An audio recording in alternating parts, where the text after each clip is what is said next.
Oh, you who believe, give charity for the pleasure of Allah, the pleasure of Allah. Oh, you who believe, read the Quran every night of Ramadan, night of Ramadan. Ramadan Mubarak and welcome. Welcome to Ramadan Reminders. This is your host, Yusuf Estes. For the next few minutes, we're going to be talking about something really key and important to us as Muslims, and that's the Quran itself. You know that this is the month that the Quran was sent down in so many centuries ago? Yeah, it was sent down in Shahr Ramadan. It means the month, Shahr is month, Ramadan is the month of the Quran coming down. It's the month of fasting. It's the month when the Muslims have a chance to go back, get closer to Allah, and inshallah, this is what we're going to be talking about in this episode of Ramadan Reminders. As we approach the middle part of the month, one of the things that happens, we start to realize how quickly the time is going by. And we go outside and we look up at the moon and we say, "Oh, what's happening? I can tell by the fullness of the moon it's getting close even to the center part of the month." And you know what? I haven't done near the things I wanted to do. I had planned to work on the Quran. I was going to sit in some halaqas, circles of learning, and I had thought about learning some new dhikr. I wanted to memorize some hadith. There were some good deeds I wanted to do. Certainly I need to do a lot of acts of charity, that's for sure. But what's happening to my time? The time goes so quickly, Have you ever sat in the doctor's office and waited, and you said, "This is taking so long"? In one of our programs, we discussed that, that the time just seems like it drags. Well, a good thing for us to do in that case would be to make dhikr to Allah. We remember Allah, we'd say, Subhanallah, Alhamdulillah, La ilaha illallah, Allahu Akbar. By the way, this is a good thing to say anytime, but how about when I'm waiting at the stoplight? How about when I'm waiting for an appointment? How come, that I can find so many things to do with my time, but when it comes to this subject of using the time for dhikr of Allah, I forget that this is the most valuable thing that I can do with my time. There are a number of things that we should be concerned about, that we should think in terms of, for instance, time, what I should do with it. Right now, I've got some time. I need to use it. Now, you're watching television right this minute. Therefore, I know that you don't have a serious commitment, or you wouldn't be sitting there watching it. So even while you're watching this program, you could be making some dhikr. Be thinking, Allahu Akbar, Allahu Akbar, Allahu Akbar. And by the way, when the program's over, you could always shut it off and do salah, or call somebody up and remind them about some dhikr. Couldn't you? And if you're watching this on the internet, you know what? The internet is a good tool for a lot of things.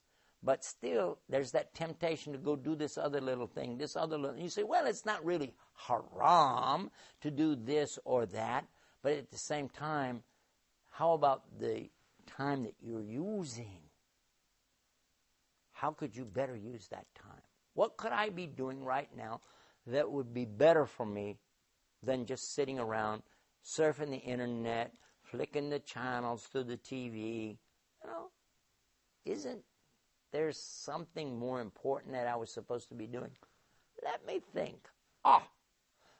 Adhkar Allah, remembering Allah. By the way, I ran across something interesting.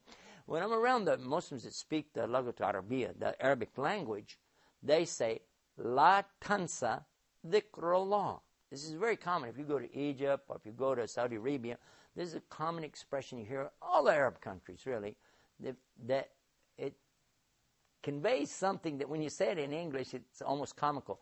Don't forget to remember. Don't forget to remember. La tansa dhikr. Don't forget to remember. But actually it carries a deeper meaning. It means don't forget, and be sure you do what? To remember Allah in what you do. And actually, dhikr is something more important than just the word remember. So let's use our time as much as we can in thinking about Allah. recalling, for instance, that it's only Allah who created the heavens and earth, and He's the one who gives life and He gives death. He's the one that created the whole universe in 6 days and then rose above His throne. As we're reading through the Quran in this day, on this particular day, the 12th day of Ramadan, and you read the 12th juz of the Quran, you'll find that these expressions are right there in front of you. Allah is talking about that. He's telling you He's the one that you're supposed to be giving all of your worship or ibadah to. He's the one and the only one who is due this great honor, this great respect.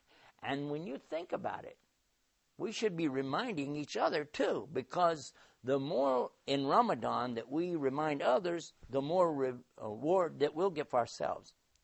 Suppose I pick up the phone right now and I said to somebody, you know what? I heard a hadith today about taking care of 5 before 5.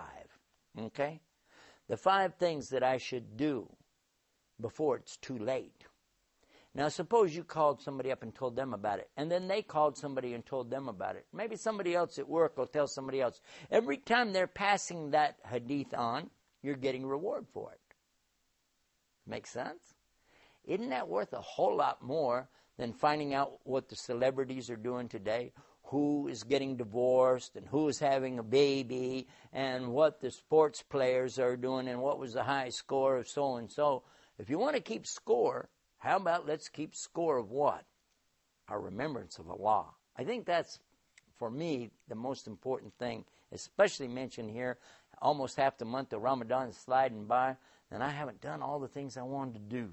So you know what? I'm going to pull out my hand and put it to work. You know how?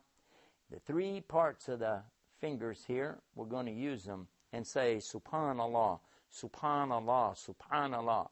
And as I move my fingers across like this and count 33 times, you do the little finger twice, 33 times Subhanallah, 33 times Alhamdulillah, 33 times Allahu Akbar, what will happen?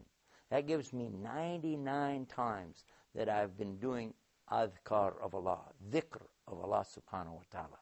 And this is for sure better for me than this whole universe and everything in it.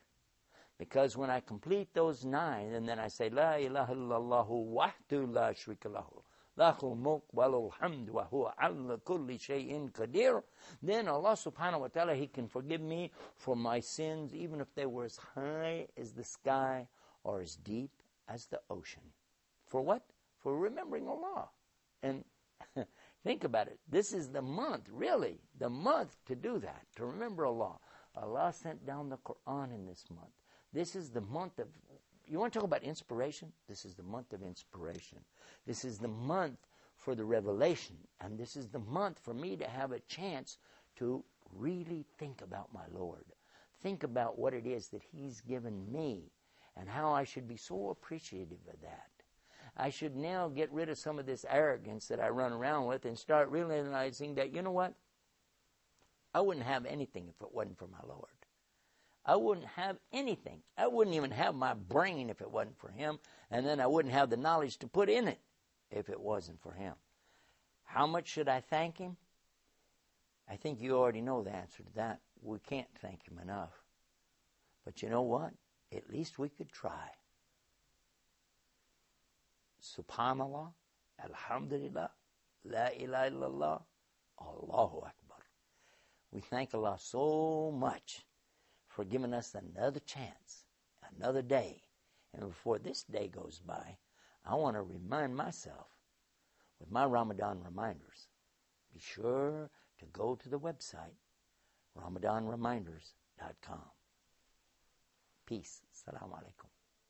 Oh, you who believe, give charity for the pleasure of Allah, the pleasure of Allah. Oh, you who believe, read the Quran every night of Ramadan, night of Ramadan.